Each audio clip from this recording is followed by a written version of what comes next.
okay, this story involves a character using an artifact against another character.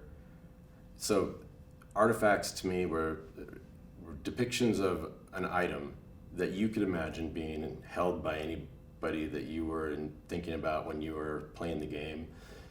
And that was replaced by a specific character holding the item. And I was like, oh, why would you do that? You know? But you know, they had a story they wanted to tell that, and the game followed the story instead of the game creating stories, is what I thought would be a more interesting approach. So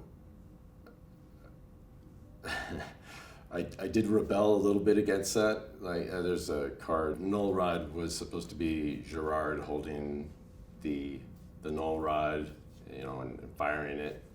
And so I did that. I depicted Gerard using the Null Rod, but his hand just happens to be passing in front of his face. So it was my last ditch effort to show that I wasn't really into the idea of a specific character being associated with a specific artifact in a game that you cobble together with the cards of your choosing to create, you know, your side of a story that you're telling with, you know, your opponent. And I was like, if they're really going to do this, you know, I can't really stop it. So it was just, I like that, you know, players will come up to me, and if they know that I told this story before, they're like, I love that.